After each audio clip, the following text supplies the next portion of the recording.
So today is the 1st December and today is a World's AIDS Day celebrated in all over the world and AIDS की जो full form है वो होती है acquired इम्यूनोडिफिशेंसी syndrome. इसमें जो भी किसी पेशेंट नहीं, जो भी किसी पर्सनस में जो एड्स डिजीज़ एंटर करते हैं तो उसमें हमारी इम्यूनिटी सेल्स को क्या करते हैं, वीक करते हैं due to 2H helper cells. और ये जो डिजीज़ होने के कारण इसमें बहुत सारे अपॉर्चुनिस्टिक इन्फेक्शन होते हैं बॉडी में। इसकी वजह से बहुत सारी डिजीज़ की शुरुआत होती है एंड इसके जो कॉजल एजेंट है वो HIV हैं, जो कि सबको पता होगा। इम्यूनोडिफिशिएंसी सिंड्रोम ये हमको हमारे पेरेंट्स से नहीं मिलते, अपने लाइफ टाइम में एक्वायर करते हैं।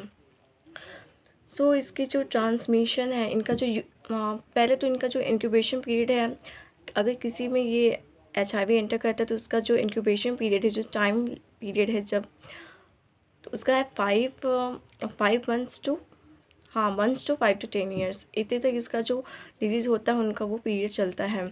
और इसमें ये भी है कि सिम्टम्स आपको स्टार्टिंग इनिशियल डेज में पता नहीं चलती हैं, आफ्टर 1 ईयर्स मंथ से वेरी करते हैं सबके बॉडी पे। सो इनकी जो ट्रांसमिशंस हैं वो होते हैं हमारे अनप्रोटेक्टेड सेक्सुअल कॉन्टैक्ट। जब भी कोई अगर सेक्सुअल कॉन्टैक्ट करता है तो उसको प्रोटेक्शन नहीं होने के कारण ये भी बीमारी फैल सकती है, क्योंकि अननोन पर्सन के साथ आप मल्टीपल सेक्स पार्टनर्स करते हो तो पता नहीं चलता है।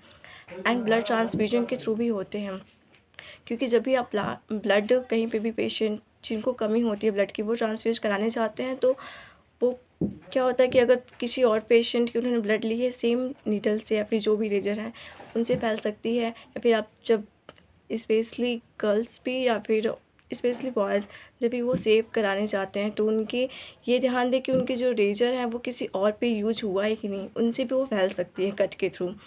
एंड ये हमारे मदर टू चाइल्ड भी वर्टिकल ट्रांसमिशन के थ्रू फैलती हैं। एंड इसके जो हमारे डायग्नोस्टिक सेक्स हैं वो है इलाइजा एंजाइम इम्यूनोसॉर्बेंट AC। इनके जो कन्फर्मेटरी टेस्ट है, क्योंकि आप इतनी बड़ी बीमारी को एक टेस्ट से नहीं कंफर्म कर सकते, इसलिए इसके कन्फर्मेटरी टेस्ट हमारे पास वेस्टर्न ब्लॉटिंग है। सो एंड इसका जो ट्रीटमेंट है उसका कोई क्योर नहीं है। हम किसी पेशेंट की लॉन्गेविटी को इंक्रीज कर सकते हैं, बट उसके जो सेल्स हैं, इमॉर्टल सेल्स, अफेक्टेड सेल्स हैं, उनको हम रिमूव नहीं कर सकते।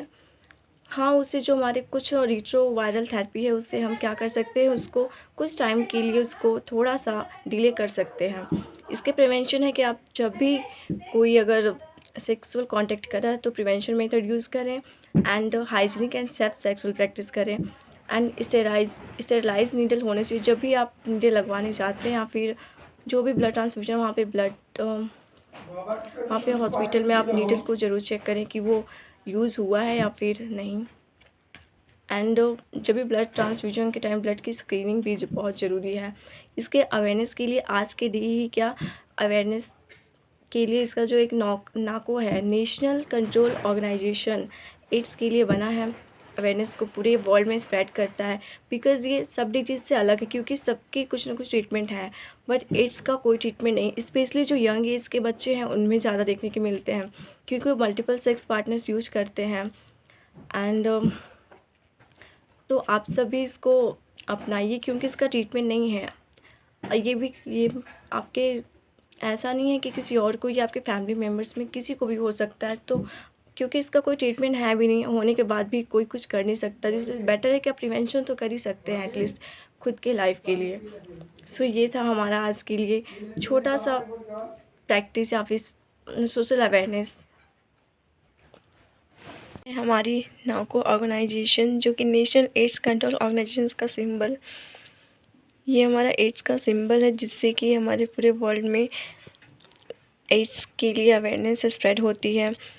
पढ़ाई करना बहुत सिंपल, बट उसको इम्प्लीमेंट करना इज़ वेरी डिफ़िकल्ट, बिकॉज आप कम्पीट करते रहते हैं बहुत सारे डिफरेंट टाइप्स ऑफ पीपल से।